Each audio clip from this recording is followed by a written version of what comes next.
अस्सलाम वालेकुम dear students, मेरा नाम मोहम्मद अहमद है और आप देख रहे हैं आस एजुकेशन के नाम से। मैं आपके सामने लेके आया हूँ सेकंड ईयर की बुक, जिसको हम डिटेल से शुरू से chapter wise chapters, topic wise topics जो है बेटा हम स्टडी करेंगे और देखेंगे इसके अंदर से हमारे इंपॉर्टेंट क्वेश्चंस कौन से हैं बोर्ड के हवाले से, और जो इंपॉर्टेंट एमसीक्यूज हैं उनको भी हम अच्छे तरीके से मद्देनजर देखेंगे।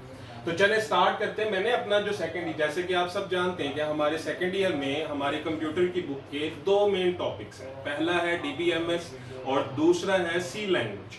तो मैंने अपना जो सेकंड ईयर की बुक स्टार्ट की है वो हम सी लैंग्वेज से स्टार्ट करेंगे और देखेंगे कि इसके अंदर क्या क्या हम जो है बोर्ड के हवाले से इंपॉर्टेंट चीजें क्या हैं, प्रोग्राम्स कैसे बनते हैं, इन सब चीजों के बारे में डिटेल से डिस्कस करेंगे और आपके एमटी टेस्ट के हवाले से भी इसमें हम बातें करेंगे। चलिए जी स्टार्ट करते हैं। हमारा चैप्टर 8 जो है, जो आपके सी लैंग्वेज का फर्स्ट चैप्टर है। जैसे कि आप जानते हैं हमारे चैप्टर का नाम यही है, गेटिंग स्टार्टेड विद सी। तो इसके अंदर आप देख रहे हैं कि मैंने कुछ आपके सामने इंपॉर्टेंट पॉइंट्स लिखे हैं, लेकिन उससे पहले अगर आप चाहते हैं कि मैं आपको एक स्टोरी सुनाऊं तो चलें हम ऐसा भी कर लेते हैं। मेरे पास मेरा एक दोस्त है जिसका नाम आप अहमद रख सकते हो, और उसका एक रोबोट है जो कि बहुत ज्यादा वो उससे खुद वो बहुत लेजी है और वो चाहता है कि वो उससे कोई ना कोई अपने सारे किए गए जो काम है वो उस रोबोट से करवाए। अब उस रोबोट को काम सिखाने के लिए सबसे पहले उसको उसके अंदर उस काम से रिलेटेड क्या करना पड़ेगा, इंस्ट्रक्शंस फीड करवानी पड़ेगी। तो बेटा पहली जो हमारे पास डेफिनेशन है वो यही आ जाती है कि प्रोग्राम क्या होता है या हमारे पास सॉफ्टवेयर क्या होता है। जैसे कि आप सब जानते हैं कि अब अच्छा मैं आपको यहाँ पे एक और बात बताता चलूं कि जी आपने इन डेफिनेशंस को याद कैसे करना है। तो मैं आपको कुछ कीवर्ड्स दूंगा जो कि आपकी बुक से अंदर से होंगे, जो कि आपको एक आपकी डेफिनेशन बनाने में, आपका पेपर मटेरियल बनाने में उसके अंदर बड़ी ज्यादा हेल्प आउट करेंगे। और जो जो शॉर्ट क्वेश्चंस होंगे, जो जो लॉन्ग क्वेश्चंस होंगे, उनकी भी डिटेल हम साथ साथ डिस्कस करेंगे कि उनको हमने पेपर में अटेम्प्ट कैसे करना। तो जैसे कि सब आप लोग जानते हैं हमारे जो फर्स्ट जो हमारी डेफिनेशन बनेगी वो हमारे पास कौन सी होगी, वो होगी प्रोग्राम के नाम से। और इस प्रोग्राम के अंदर आप देख रहे हैं मैंने इसकी डेफिनेशन लिखी है, a set of instructions given to computer to perform a specific task. तो बच्चों इसके अंदर तीन हमारे पास वर्ड्स हैं। नंबर 1 सेट ऑफ इंस्ट्रक्शंस, फिर उसके बाद आ जाता है स्पेसिफिक टास्क। ये आपने ये कुछ वर्ड्स लाजमी तौर पे अपनी डेफिनेशन के अंदर यूज करने। अच्छा मैं आपको बता रहा था सेट ऑफ इंस्ट्रक्शंस, ये हमारे पास क्या होता है, हिदायत का मजमुआ, यानी कि वो ऑर्डर्स जो कि आप अपने कंप्यूटर को, अपनी मशीन को दोगे। और आप में से किसी ने कहा था कि जी हमें कहानी सुननी है, तो चले वहीं पे चलते हैं। आपने मुझे कहा कि जी मैंने आपको बता रहा था कि एक हमारे पास पर्सन है जो बड़ा ही लेजी किस्म का पर्सन है, उसने एक रोबोट लिया, वो चाहता है कि उसके वो सारे काम वो रोबोट करे। अब वो रोबोट को डिफरेंट काम सिखाने के लिए उसको क्या करना पड़ेगा बेटा, उसको उस रोबोट को वो प्रोग्राम्स उसके अंदर फीड करने पड़ेंगे। अब यहाँ पे एक प्रॉब्लम है कि वो प्रोग्राम्स कैसे बनाएगा। तो चले आइए उसी की तरफ चलते हैं। मैंने आपको पहले बताया कि हमारा प्रोग्राम की डेफिनेशन क्या है, a set of instructions given to computer to perform a specific task। यानी कि अगर वो अपने रोबोट से पानी पीने का गिलास चाहता है, यानी कि वो चाहता है कि उसका रोबोट उसको एक पानी पीने का गिलास ला के दे, तो बेटे जरा उसको वो क्या क्या सिखाएगा। हम जरा अपनी पहले नेटिव लैंग्वेज के अंदर बात करते हैं। वो उसे सिखाएगा कि रोबोट तुम्हारे 15 कदम यानी कि 15 स्टेप्स के ऊपर वाटर कूलर है, और उसके बाद दूसरे नंबर पे उसको ये भी सिखाएगा कि तुमने गिलास को होल्ड कैसे करना है, होल्ड द गिलास। फिर उसके बाद बेटा वो उसको ये भी सिखाएगा कि जी कितनी देर तक वाटर कूलर का जो बटन है वो उसने प्रेस करके रखना है। हाँ यहां पे हम लिख देते हैं प्रेस वाटर कूलर बटन। तो बेटे आप ये देख सकते हैं कि ये तीन मैंने उसको ऑर्डर्स दिए हैं। अगर मैं इन तीनों को मिला दूंगा तो ये हमारे पास क्या बन जाएगा, एक हमारा उसको इंस्ट्रक्शंस जो हमने उसको दी हैं। तो अगर मैं इसको मिला दूं तो बेटे मैं कह सकता हूं कि ये मैंने क्या बना दिया है, एक प्रोग्राम बना दिया। यानी कि इसके अंदर सेट ऑफ इंस्ट्रक्शंस, ये मेरी सेट ऑफ इंस्ट्रक्शंस फुलफिल हो गई हैं। ये क्या करेगा, हमारा मशीन, हमारा रोबोट जो है वो बेटा हमें एक गिलास पानी का ला के देगा। तो ये दूसरी कंडीशन भी यहाँ पे ट्रू हो जाती है, यानी कि ये परफॉर्म द स्पेसिफिक टास्क। तो यहाँ पे ये प्रोग्राम की डेफिनेशन बेटा हमारी आ जाती है। लेकिन मसला ये है कि अब हम अपनी सेकंड ईयर के अंदर सी के इस पूरे पोर्शन के अंदर ये सीखेंगे कि एक प्रोग्राम जो है वो बनता कैसे। तो बेटे प्रोग्राम बनाने के लिए क्या है, जैसे कि आप सब जानते हैं कि सी के साथ एक वर्ड यूज होता है जिसको हम क्या कहते हैं, लैंग्वेज कहते हैं। और लैंग्वेज के अंदर हम क्या देखते हैं कि लैंग्वेज के अंदर क्या होता है कि हमें कुछ रूल्स, कुछ रेगुलेशंस, कुछ लॉ समझाए जाते हैं जो कि उस जुबान को बोलने के लिए बहुत ज्यादा जरूरी है। मिसाल के तौर पे बेटा अगर आप इंग्लिश के बारे में बात करते हैं तो इंग्लिश में हम ग्रामर सीखते हैं, और उस ग्रामर का मुझे इंग्लिश आती नहीं है टू बी ऑनेस्ट, तो यहाँ पे आप देखेंगे कि ग्रामर के लिए हमें कितने ज्यादा उसके अंदर इंग्लिश बोलने, लिखने, सुनने के लिए उसके रूल्स बताए जाते हैं। सेम इसी तरीके से उर्दू के लिए, और मेरे ख्याल से दुनिया में जितनी भी जुबानें हैं उन सब की अपनी कोई ना कोई ग्रामर हो। तो बेटे सबसे पहले हमने यहाँ पे स्टार्ट किया सी लैंग्वेज। तो पहले मैं आपको इसका इंट्रोडक्शन देता चलूं कि सी लैंग्वेज क्या है। तो एक बात तो तय है कि सी लैंग्वेज हमारे पास एक सॉफ्टवेयर है, और इस सॉफ्टवेयर के अंदर हम कंप्यूटर को इंस्ट्रक्शंस देंगे। लेकिन याद रखिएगा क्योंकि ये लैंग्वेज है तो इसकी अपनी एक ग्रामर है, और ग्रामर्स के अंदर क्या होते हैं बेटा, रूल्स एंड रेगुलेशन होते हैं। ओह ये तो क्या हो गया, यहाँ पे हमें एक और डेफिनेशन मिल गई। इस डेफिनेशन को बेटे हम क्या कहते हैं, इसको हम सिंटैक्स कहते हैं। और जैसा कि आप सब जानते हैं कि सिंटैक्स बोले तो मैं यहां पे कहूंगा कि आ सेट ऑफ या rules of a set of rules and laws. किस चीज के रूल्स एंड लॉज हैं ये, how to make a program, या set of rules and laws to make a program is called syntax. ये बेटा हमारे पास एक और इंपॉर्टेंट डेफिनेशन आ जाती है बोर्ड में, बड़ा ही इंपॉर्टेंट क्वेश्चन क्या आता है शॉर्ट क्वेश्चन के अंदर। अच्छा जी, अब हमने दो चीजें सीख ली बेटा, एक प्रोग्राम क्या होता है, फिर उसके बाद जो उस प्रोग्राम को हम बनाएंगे कैसे अपनी सी लैंग्वेज के अंदर, और सी लैंग्वेज के अंदर हम अपने सॉफ्टवेयर्स को कैसे बनाएंगे, एक खास किस्म के रूल्स जो है बेटा वो हम फॉलो करेंगे।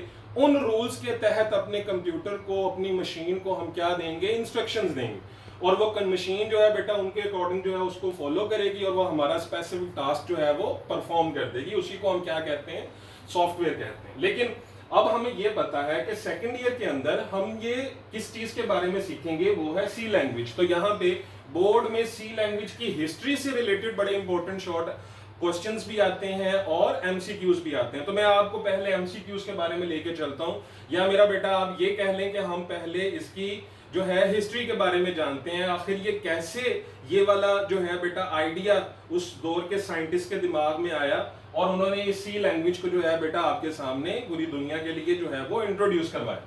तो बेटे इससे जब आप हम बात करते हैं पुराने दौर की, तकरीबन 1960s की, 1960s के अंदर जो बेटा हमारे पास कंप्यूटर्स यूज हो रहे थे, उसके अंदर प्रोग्रामिंग करने के लिए बहुत ही स्किलफुल पर्सन चाहिए होता था, जो कि सिर्फ उन खास तौर की मशीन्स को प्रोग्राम जो है वो कर सकता था। मिसाल के तौर पे उस दौर में जो प्रोग्रामिंग थी वो सिर्फ और सिर्फ हमारे पास 0 और 1 की फॉर्म में होती थी। अब कौन सा ऐसा शख्स है जी जो इसको 0 1 पूरी लैंग्वेज जो है वो आती है, बहुत ही इम्पॉसिबल सी बात है। तो उन्होंने क्या किया, एक मिड दरमियानी रास्ता जो है बेटा वो इख्तियार किया। उन्होंने कहा कि कुछ ऐसा बनाते हैं जिससे एक आम आदमी या जो भी मेरी तरह का नालायक पर्सन है वो मेरा बेटा क्या कर सके कि वो एक यानी कि कंप्यूटर को सॉफ्टवेयर बना के जो है दे सके और अपनी फैसिलिटी के लिए उसको इस्तेमाल कर सके। तो बेटे सबसे पहले एक साइंटिस्ट थे जिनका नाम डेनिस रिची था, और ये बात हो रही है कब की, 1969 और 70, यानी कि इस एरा के दरमियान इस साइंटिस्ट ने, डेनिस रिची ने एक लैंग्वेज बनाई जिस लैंग्वेज का नाम क्या था, बी था।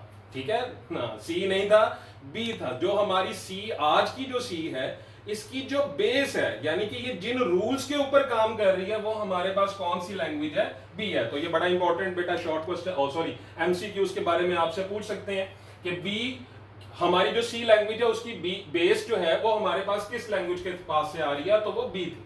लेकिन बेटा ये सिर्फ और सिर्फ खास किस्म के कंप्यूटर्स को डिजाइन करने के, उनको प्रोग्राम यानी कि बनाने के लिए इस्तेमाल होता था। मिसाल के तौर पे अगर आप आज के हमारे कंप्यूटर आर्किटेक्चर को देखें तो बेटा आपने दो बड़े मशहूर मॉडल्स देखे होंगे। नंबर 1 जैसे कि इंटेल है, फिर दूसरे नंबर पे AMD है। अब अगर मुझे इंटेल का अंदर प्रोग्रामिंग करनी है तो उस दौर के अंदर, याद रखिएगा 1969-70 से पहले की बात कर रहा हूं, तो उस दौर में हमें खास किस्म की लैंग्वेजेस जो कि मोस्टली जो है बेटा किसके अंदर काम करती थी, 0 1, और इसके अलावा एक और लैंग्वेज यूज होती थी जिसको असेंबली लैंग्वेज कहते थे। इसके बारे में बेटा हम बाद में डिटेल से डिस्कस करेंगे कि टाइप्स ऑफ लैंग्वेजेस के अंदर कि ये असेंबली लैंग्वेज जो है वो क्या है। तो मोस्टली ये दो लैंग्वेजेस हमारे पास यूज होती थी जो कि बेटा आपके कंप्यूटर को प्रोग्राम करने के लिए इस्तेमाल होती थी। और इसका एक बड़ा मेन प्रॉब्लम कि जी अगर इंटेल का आपने प्रोग्राम बना लिया तो वो AMD पे नहीं चलेगा, अरे AMD का बना लिया तो वो इंटेल पे नहीं चलेगा। तो ये बहुत बड़ा प्रॉब्लम था।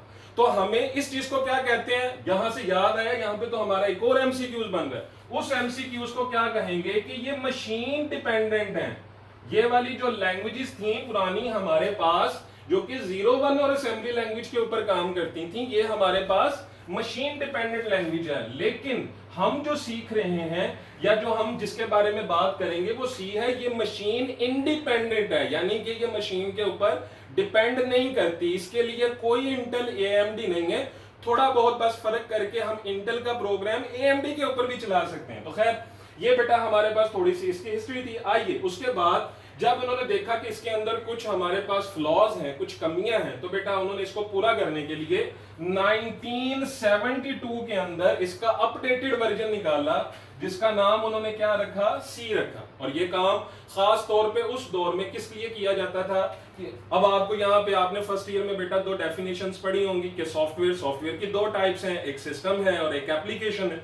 तो बेटा उस दौर में जो हमारे पास सिस्टम सॉफ्टवेयर यानी कि जो ऑपरेटिंग सिस्टम यूज होता था मोस्टली तौर पे वो यूनिक्स था। तो इस यूनिक्स के अंदर प्रोग्राम बनाने के लिए जो लैंग्वेज यूज होती थी वो हमारे पास सी थी। लेकिन इसको बाद में उन्होंने इतना अपग्रेड किया कि आप इससे एप्लीकेशन प्रोग्राम्स भी हैं जो वो बना सकते हैं, और मोस्टली तौर पे ये एप्लीकेशंस प्रोग्राम बनाने के लिए ही इस्तेमाल होती है। तो यहाँ पे हमने बेटा सी के बारे में डिस्कस किया। इसके बाद जरा सी की हिस्ट्री देखें। 1972 का एरा है, ये वो दौर है। दो साइंटिस्ट सामने आते हैं, एक का नाम बेटा रिची है और दूसरे का नाम कार्निगन। इन दोनों साइंटिस्ट ने जर्मनी के अंदर AT&T बेल लेबोरेटरीज के अंदर, याद रखिएगा इंपॉर्टेंट MCQs है बेटा, अर्लियर वर्जन जो सी है, दो साइंटिस्ट कार्निगन और रिची जर्मनी के अंदर किस लैब के अंदर, AT&T बेल लैब के अंदर उन्होंने सबसे पहले हमारे इस सी लैंग्वेज को अपग्रेड किया, इसको बेटा उन्होंने बनाया था। ठीक है, जिसकी बाद में बेटा फर्दर उन्होंने इसको अपडेट किया और वो उसका सेहरा किनके सर पे जाता है, हमारे पास आंसी आप जानते हैं कि हमारे पास एक टॉप ऑफ द ऑर्गेनाइजेशन है जिसका कंप्यूटर की नेटवर्किंग के अंदर, कंप्यूटर के आर्किटेक्चर के अंदर बहुत बड़ा हाथ है। आंसी मींस टू से American national standard of institutes, जो कि आप फर्स्ट ईयर में बड़े अच्छे तरीके से पढ़ चुके हैं। तो इस तरीके से बेटा हमारे पास हिस्ट्री ऑफ सी जो है वो सामने आती है। इसके अंदर बेटा हमने बहुत ज्यादा एमसीक्यूज को डिस्कस किया दोनों पॉइंट ऑफ व्यू से, आपके बोर्ड के लिए भी और आपके एंटी टेस्ट की तैयारी के लिए भी। लेकिन आप बेफिक्र रहिएगा, एंटी टेस्ट के लिए भी हम अलहदा से जो है बेटा उसको डिस्कस करेंगे। खैर बेटा अब आगे आ जाए। हम बात कर रहे थे कि जी जितने भी सॉफ्टवेयर्स हैं वो एक लैंग्वेज यानी कि एक सॉफ्टवेयर के अंदर बनते हैं। तो यहाँ पे मैं आपको बताता चलूं कि ये जो सॉफ्टवेयर या जो लैंग्वेजेस हैं या कंप्यूटर जो जुबान समझती है वो हमारे पास दो किस्म की है। एक मेरा बेटा है हमारे पास लो लेवल लैंग्वेज, जो कि आपका दूसरा वो आपका ये शॉर्ट क्वेश्चंस के अंदर भी आता है और इसके साथ कुछ और चीजें मिला के इसको लॉन्ग के अंदर भी दिखाया जाता है। एक है लो लेवल लैंग्वेज और दूसरी है हमारे पास हाई लेवल लैंग्वेज। एक बात कहूंगा बेटा जो कि आपके जहनों में बैठ जाएगी कि फर्क क्या है लो लेवल लैंग्वेज में और हाई लेवल लैंग्वेज में। बेटा एक छोटा सा फर्क है, लो लेवल लैंग्वेज सिर्फ कंप्यूटर समझ सकता है और हाई लेवल लैंग्वेज सिर्फ हम समझ सकते हैं, यानी कि एज ए ह्यूमन बीइंग। तो ये बेटा इनके दरमियान फर्क है। तो यहाँ पे एक चीज को और देखते हैं कि लो लेवल लैंग्वेज जो है हमारे पास, क्योंकि ये सिर्फ कंप्यूटर समझ सकता है और कंप्यूटर क्या समझ सकता है, सिर्फ और सिर्फ 0 और 1। तो हमारे पास ये इसकी एक टाइप है जिसको हम लो लेवल लैंग्वेज कहते हैं। इसके बाद आ जाए तो हाई लेवल लैंग्वेज, ऐसी लैंग्वेजेस जो कि बेटे हम समझ सकते हैं और कंप्यूटर उसको नहीं समझ सकता। जिसकी अगर मैं आपको एग्जांपल दूं तो सी, फिर उसके बाद C++, फिर उसके बाद बेटा जावा, फिर उसके बाद पाइथन एंड सो ऑन। आज के दौर में तो बहुत ज्यादा लैंग्वेजेस आ चुकी हैं जो कि डिफरेंट पर्पसेस के लिए इस्तेमाल हो रही हैं। तो यहां तक मेरा बेटा हमारे पास इस लेक्चर में हमारा जो मेन कंसर्न था वो बेटे हम इसकी हिस्ट्री के बारे में बात करेंगे और कुछ इंपॉर्टेंट शॉर्ट क्वेश्चन जो कि इस सी लैंग्वेज को समझने के लिए आपके जहनों में पहले से होने चाहिए कि आखिर प्रोग्राम क्या होता है और इसके बाद ये जो हमारे पास प्रोग्राम जो है वो बनेगा कैसे। लास्ट बात करूंगा बेटा, उसके बाद अपने लेक्चर को वाइंड अप करते हैं। मैंने आपको ये बताया कि प्रोग्राम और सिंटैक्स और हिस्ट्री ऑफ सी, फिर उसके बाद हमने सी की तो डेफिनेशन की नहीं। सी बेटे हमारे पास क्या है, एक प्रोग्रामिंग लैंग्वेज है। अब प्रोग्रामिंग लैंग्वेज की डेफिनेशन याद करने के लिए दो वर्ड्स, सिर्फ दो वर्ड्स, और आप इसकी डेफिनेशन अच्छे से याद कर सकते हैं कि ये एक ऐसा सॉफ्टवेयर है जो हमें दो चीजें प्रोवाइड करता है। क्या क्या? नंबर वन इन्वायरमेंट और नंबर टू टूल्स।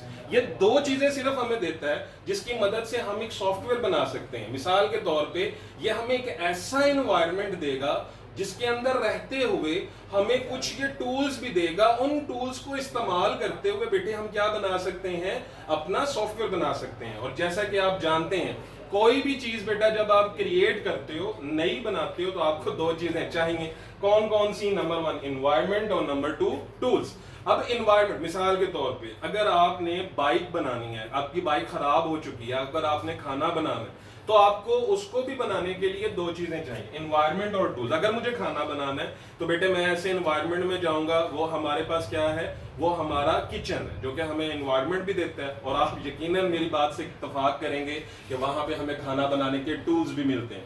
तो मैं ये कह सकता हूँ खाना बनाने के जो इन्वायरमेंट और जो लैंग्वेज है वो किचन है। सेम इसी तरीके से एक सॉफ्टवेयर बनाने के लिए जो बेटा हमें जो चीजें इंपॉर्टेंटली चाहिए वो इन्वायरमेंट और टूल्स हैं। और ये दोनों चीजें हमें कौन देगा?